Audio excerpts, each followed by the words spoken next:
Welcome to positive vibes or positive life. നമ്മുടെയൊക്കെ daily ലൈഫിൽ ഇപ്പോൾ ഏറ്റവും കൂടുതൽ ഇൻഫ്ലുവൻസ് ചെയ്യുന്ന ഒന്നാണ് social media. Facebook, Instagram, YouTube ഇതൊന്നുമില്ലാത്തൊരു ദിവസത്തെ പറ്റി നമുക്ക് ചിന്തിക്കാൻ പോലും പറ്റില്ല.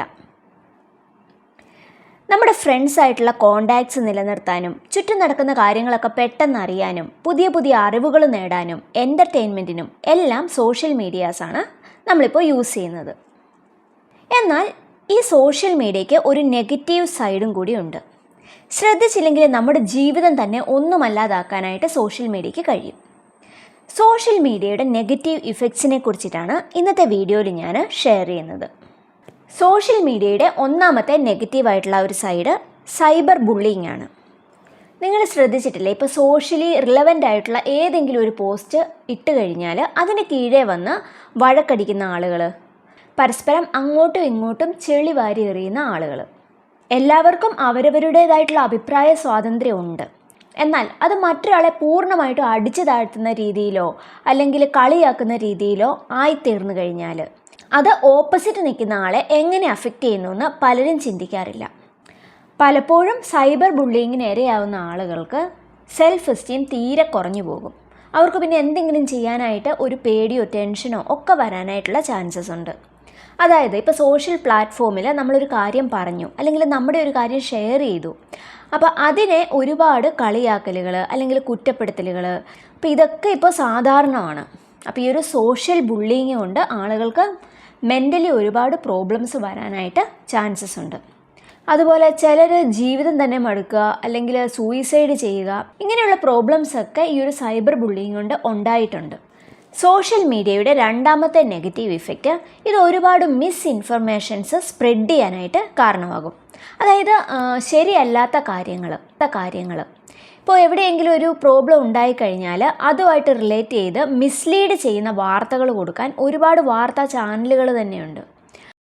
നമുക്കൊന്ന് ചുറ്റും നോക്കിയാൽ തന്നെ അറിയാം എത്രത്തോളം നെഗറ്റീവായിട്ടുള്ള വാർത്തകൾ, നെഗറ്റീവ് എന്ന് മാത്രമല്ല പറയേണ്ടത്, സത്യസന്ധമല്ലാത്ത വാർത്തകൾ. ഇപ്പോൾ ഒരാളൊരു കാര്യം പറഞ്ഞാൽ അത് വളച്ചൊടിച്ച് വേറൊരു രീതിയിലായിട്ടായിരിക്കും നമ്മുടെ മുന്നിലേക്ക് ഈ ഒരു സോഷ്യൽ മീഡിയ എത്തിക്കുന്നത്. ആളുകൾ അവരവർക്ക് തോന്നുന്ന രീതിയിലാണ് കാര്യങ്ങളെ സമീപിക്കുന്നത്. അതിനൊരു സെൻസറിങ്ങോ അങ്ങനെയുള്ള കാര്യങ്ങളൊന്നുമില്ല. ഇപ്പോൾ നമുക്ക് അറിയാൻ പറ്റില്ല ഇപ്പോൾ ഒരു ന്യൂസ് നമ്മുടെ മുന്നിലേക്ക് എത്തിയാൽ അതിൽ എത്രത്തോളം സത്യമുണ്ടെന്ന്. ഇനി സോഷ്യൽ മീഡിയയുടെ അടുത്ത ഒരു സൈഡ് എഫക്റ്റ്, ഇത് അഡിക്ഷൻ ഉണ്ടാക്കുന്നു. പ്രത്യേകിച്ച് കുട്ടികളിലും യുവാക്കളിലുമൊക്കെ സോഷ്യൽ മീഡിയ നല്ല രീതിയിൽ അഡിക്ഷൻ ഉണ്ടാക്കുന്നുണ്ട്. അതായത് വെറുതെ ഓൺലൈനിൽ സ്ക്രോൾ ചെയ്ത് ഇവർ മണിക്കൂറുകളോളം സമയം വെറുതെ കളയും. എന്തെങ്കിലുമൊക്കെ ക്രിയേറ്റീവായിട്ട് ചെയ്യേണ്ട അല്ലെങ്കിൽ പഠിക്കേണ്ട സമയമൊക്കെ ഇവർ ഈ ഒരു സോഷ്യൽ മീഡിയയിൽ ചിലവഴിക്കും. ഈ കുട്ടികൾക്ക് അല്ലെങ്കിൽ ചെറുപ്പക്കാരിൽ അവരുടെ ലൈഫിൽ ചുറ്റും അവരുടെ യഥാർത്ഥ ലോകത്തിലുള്ള റെസ്പോൺസിബിലിറ്റിയെ പറ്റി ഒരു ചിന്തയും ഉണ്ടാവില്ല. അവരെപ്പോഴും സോഷ്യൽ മീഡിയയുടെ ആ ഒരു ലോകത്തായിരിക്കും. അപ്പോൾ ഇങ്ങനെ ഒരു അഡിക്ഷൻ വന്നു കഴിഞ്ഞാൽ അത് മാറ്റിയെടുക്കാനായിട്ട് നല്ല ബുദ്ധിമുട്ടാണ്. ചിലപ്പോൾ നമ്മൾ ട്രീറ്റ്മെൻറ്റ് എടുക്കേണ്ട ഒരു സിറ്റുവേഷനിലേക്ക് വരെ ഇത് കൊണ്ടുവന്നെത്തിക്കാറുണ്ട്. നാലാമതായിട്ട് ഓവറായിട്ടുള്ള സോഷ്യൽ മീഡിയ യൂസ് കൊണ്ട് നമുക്ക് സോഷ്യൽ ആങ്സൈറ്റി വരാം. അതായത് ഇപ്പം ഞാനൊരു പോസ്റ്റ് ഇട്ടു അല്ലെങ്കിൽ ഞാൻ എൻ്റെ ഒരു ഫോട്ടോ ഷെയർ ചെയ്ത് കഴിഞ്ഞാൽ അതിന് എത്ര ലൈക്ക് വരുന്നുണ്ട്, എത്ര ഷെയർ കിട്ടുന്നുണ്ട്, അതുപോലെ എത്ര കമൻസ് കിട്ടുന്നുണ്ട്, ഇനി ഇതിവർക്ക് ഇഷ്ടപ്പെട്ടില്ലേ, അതിനൊരു നെഗറ്റീവ് കമൻറ്റ് വന്ന് ആകെ തളർന്നു പോകുന്നു.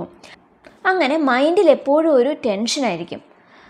അതുപോലെ തന്നെ ഇപ്പം ഞാൻ ഈ ഒരു രീതിയിലുള്ള പിക്ചർ ഇട്ടില്ലെങ്കിൽ അല്ലെങ്കിൽ എൻ്റെ ബർത്ത്ഡേ സെലിബ്രേറ്റ് ചെയ്യുന്നതിൻ്റെ പിക്ചേഴ്സ് ഞാൻ പോസ്റ്റ് ചെയ്തില്ലെങ്കിൽ മറ്റുള്ളവരെന്ത് കരുതും, ഞാനിതൊന്നും സെലിബ്രേറ്റ് ചെയ്തില്ല എന്ന് കരുതില്ലേ. ഇങ്ങനെയൊക്കെ ചിന്തിക്കുന്ന കുട്ടികൾ തന്നെ ഇപ്പോൾ ധാരാളമുണ്ട്. അതുപോലെ മറ്റുള്ളവരെ ഇമിറ്റേറ്റ് ചെയ്യാനായിട്ട് കൂടുതലായിട്ടും ട്രൈ ചെയ്യുക. ഇപ്പോൾ ആരെങ്കിലും എവിടെയെങ്കിലും ഒന്ന് ടൂറ് പോയി അവിടുത്തെ കുറച്ച് പിക്ചേഴ്സ് ഇട്ടു, അപ്പോൾ നമ്മളും അതുപോലെ തന്നെ അനുകരിക്കാൻ വേണ്ടി ട്രൈ ചെയ്യുക. അപ്പോൾ മറ്റുള്ളവരെ ഇമിറ്റേറ്റ് ചെയ്യാനായിട്ട് ഓവറായിട്ട് ട്രൈ ചെയ്ത് കഴിയുമ്പം നമുക്ക് നമ്മൾ ആരാണെന്നുള്ള ആ ഒരു ബോധം പോലും ഇല്ലാത്ത അവസ്ഥയാകും. സോഷ്യൽ മീഡിയയുടെ അടുത്ത ഒരു നെഗറ്റീവ് സൈഡ്, ഇത് ഒരുപാട് അൺറിയലിസ്റ്റിക് ആയിട്ടുള്ള എക്സ്പെക്റ്റേഷൻസ് നമ്മളിൽ കൊണ്ടുവന്ന് തരും. ഇപ്പോൾ നമ്മളൊരു സോഷ്യൽ മീഡിയ യൂസ് ചെയ്യുമ്പോൾ അതിൽ കാണുന്ന ഡ്രസ്സ്, അതിലുള്ള ആളുകളുടെ ഓർണമെൻറ്റ്സ്, അതിലുള്ള ബ്യൂട്ടി സ്റ്റാൻഡേർഡ്സ്, അതിൽ കാണുന്ന ബ്യൂട്ടി പ്രോഡക്ട്സ്, ഇതൊക്കെ ഓവറായിട്ട് നമുക്ക് വാങ്ങണമെന്ന് തോന്നും. നമ്മുടെ ഒരു സമൂഹത്തിൽ മൊത്തത്തിൽ ബ്യൂട്ടിയെ പറ്റിയുള്ള കാഴ്ചപ്പാട്, അതുപോലെ ലൈഫ് സ്റ്റൈലിനെ പറ്റിയുള്ള കാഴ്ചപ്പാട്, ഇതെല്ലാം കംപ്ലീറ്റ്ലി ചേഞ്ച് ആകും. ഒരു യാഥാർത്ഥ്യബോധം ഇല്ലാത്ത രീതിയിലാണ് ഇന്നത്തെ കുട്ടികൾ സോഷ്യൽ മീഡിയ യൂസ് ചെയ്തിട്ട് അത് വേണം, ഇത് വേണം, അല്ലെങ്കിൽ എനിക്ക് അങ്ങനെ ആയിത്തീരണം, എന്നെ കാണാൻ കൊള്ളില്ല, എനിക്ക് കളറില്ല, അല്ലെങ്കിൽ എനിക്ക് ഓവറായിട്ട് വണ്ണമാണ്, അതിൽ കാണുന്ന കുട്ടിയെ പോലെ അല്ല ഞാൻ, ഇങ്ങനെയൊക്കെ ചിന്തിക്കാനായിട്ടിത് കാരണമാകുന്നുണ്ട്. സോഷ്യൽ മീഡിയയുടെ അടുത്ത ഒരു നെഗറ്റീവ് സൈഡ് ഒരുപാട് സൈബർ ക്രൈംസ്, ഹറാസ്മെൻറ്റ്സ്, ഇതൊക്കെ ഡേ ബൈ ഡേ കൂടിക്കൊണ്ടിരിക്കുകയാണ്. ഇപ്പം ന്യൂഡായിട്ടുള്ള വീഡിയോസ് ഷെയർ ചെയ്യുന്നു, അല്ലെങ്കിൽ ആരെങ്കിലുമായിട്ട് എന്തെങ്കിലും പ്രോബ്ലം ഉണ്ടെങ്കിൽ അവരെ സോഷ്യൽ മീഡിയയിലൂടെ കളിയാക്കുന്നു, അല്ലെങ്കിൽ സോഷ്യൽ മീഡിയയിലൂടെ പണം തട്ടുന്നു. അങ്ങനെ ഒരുപാട് സൈബർ ക്രൈംസ് നമ്മുടെ ചുറ്റുമുണ്ട്.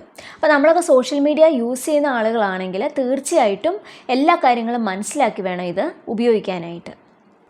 ഓവറായിട്ട് സോഷ്യൽ മീഡിയ യൂസ് ചെയ്യുന്ന ആളുകളിൽ, പ്രത്യേകിച്ച് കുട്ടികൾക്കിടയിൽ ഒരുപാട് ഹെൽത്ത് ഇഷ്യൂസ് ഇപ്പോൾ വരുന്നുണ്ട്. ഐ പ്രോബ്ലംസ്, അതുപോലെ തന്നെ ബാക്ക് പെയിന്, പിന്നെ മൂഡ് ഡിസോർഡേഴ്സ്, സ്ലീപ്പിംഗ് പ്രോബ്ലംസ്, ഇതൊക്കെ സോഷ്യൽ മീഡിയ ഒരുപാട് യൂസ് ചെയ്യുന്നവരിൽ കാണപ്പെടാറുണ്ട്. ഇപ്പോൾ ഒരു ടീനേജേഴ്സിനെയൊക്കെ എടുത്ത് നോക്കിയാൽ എല്ലാവരുടെയും കയ്യിൽ ഒരു ഫോൺ ഉണ്ടാകും, അവർ ഫുൾ ടൈം സോഷ്യൽ മീഡിയയിലായിരിക്കും. അപ്പോൾ അങ്ങനെ വന്നു കഴിയുമ്പം അവർക്ക് കണ്ണിന് ഇഷ്യൂസ് വരാം. അതുപോലെ തന്നെ രാത്രിയിൽ ഒരുപാട് സമയം ഫോൺ യൂസ് ചെയ്യുന്നത് കൊണ്ട് അവരുടെ ഉറക്കം ഒന്നും ശരിയാവില്ല. അതുപോലെ തന്നെ അവരുടെ പഠനത്തിലുള്ള കോൺസെൻട്രേഷനൊക്കെ വല്ലാണ്ട് കുറഞ്ഞു പോകും. സോഷ്യൽ മീഡിയയുടെ അടുത്ത ഒരു നെഗറ്റീവ് ഇഫക്റ്റാണ് ഹെൽത്തി ആയിട്ടുള്ള സോഷ്യൽ ഹാബിറ്റ്സ് മെയിൻറ്റെയിൻ ചെയ്ത് കൊണ്ടുപോകാൻ പറ്റാത്തത്. പണ്ട് കാലത്തൊക്കെ നമ്മൾ ചുറ്റുവട്ടത്തിലുള്ള ആളുകളുമൊക്കെ ആയിട്ട് നല്ലൊരു റിലേഷൻഷിപ്പ് കീപ്പ് ചെയ്തിരുന്നു. ഇപ്പോൾ അയൽക്കാരൊക്കെ ആണെങ്കിൽ എല്ലാവരും പരസ്പരം അവരവരുടെ വീടുകളിൽ പോകും, സംസാരിക്കും, കുട്ടികൾ ഒന്നിച്ചു ചേർന്ന് കളിക്കും.